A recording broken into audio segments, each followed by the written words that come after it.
కూటమి పాలనలో టీటీడీ ప్రతిష్ట భ్రష్టుపట్టిపోయిందని, ఆలయ పవిత్రతను దెబ్బతీస్తున్నారని, అధికారుల అసమర్థత కారణంగా తొక్కేసలాట జరిగి 6 మంది ప్రాణాలు కోల్పోయారని, 60 మందికి పైగా గాయపడ్డారని తిరుపతి మాజీ ఎమ్మెల్యే భూమన కరుణాకర్ రెడ్డి అన్నారు.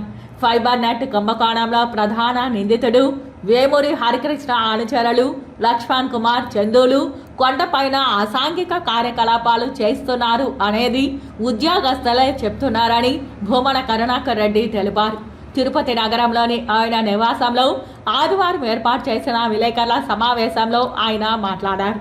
తెలుగుదేశం కూటమి పాలనలో వెంకటేశ్వర స్వామి ఆలయ ప్రతిష్ట భ్రష్టు పట్టిపోయింది. ఎంత అరాచకాలు సాగుతున్నాయి అంటే, తిరుమల పవిత్రతను కాపాడటమే నా లక్ష్యం, నా ధ్యేయం, నా బాధ్యత అని ఎన్నికల ముందు ఇష్టం వచ్చినట్టుగా మాట్లాడినటువంటి ముఖ్యమంత్రి చంద్రబాబు నాయుడు గారు అధికారంలోకి వచ్చిన తర్వాత ఈ 7 నెలల కాలంలో ఆలయ పవిత్రతను దెబ్బతీయటమే కాకుండా పరిపాలనా వ్యవహారాలు కూడా పూర్తిగా సర్వనాశనమయ్యేటట్టుగా ఆయన పాలన కొనసాగుతున్నది. నిన్నగాక మొన్న వైకుంఠ ఏకాదశిలో వీళ్ళ అసమర్థత కారణంగా గతంలో మేము 4 సంవత్సరాల పాటు అధికారంలో అత్యద్భుతంగా వైకుంఠ ఏకాదశిని నిర్వహిస్తే, అదే వైకుంఠ ఏకాదశి రోజున తిరుపతిలో 6 మంది మరణానికి కారణమైంది ప్రభుత్వం. దాదాపు 50 మందిని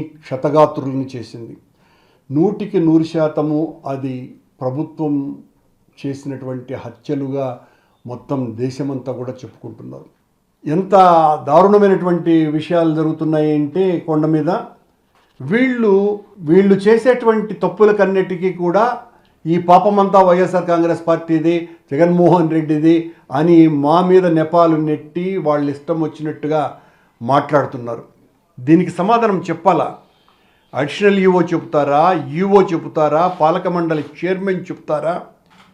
ఈ లక్ష్మణ్ కుమార్ అనే అతను అధికారికంగా, ఇది కేవలం మాకు దొరికినటువంటి ఫోటోనే, ఇలాంటివి కొన్ని పదుల సంఖ్యలో అక్కడ జరిగేటువంటి ప్రతి అధికారిక సమావేశంలో కూడా ఈ లక్ష్మణ్ కుమారు అండ్ ఆ తోట చందులు పాల్గొంటున్నట్టుగా అధికారులే, కింది స్థాయి అధికారులు చెప్తున్నారు.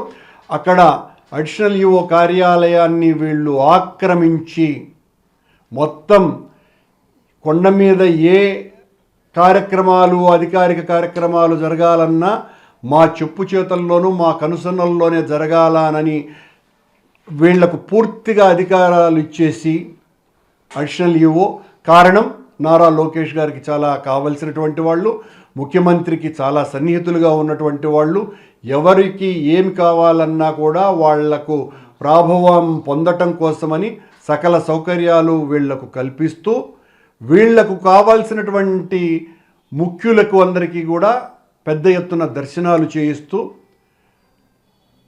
అసాంఘిక కార్యక్రమాలకు, ఇది అక్కడ ఉన్నటువంటి జేఈఓ ఆఫీస్ చుట్టూతో ఉన్నటువంటి అధికారులు చెప్తున్నటువంటి మాట, దానికి కూడా తెర తీసినారు వీళ్ళు అనని. ఇంతకంటే దారుణం ఏమున్నదండి?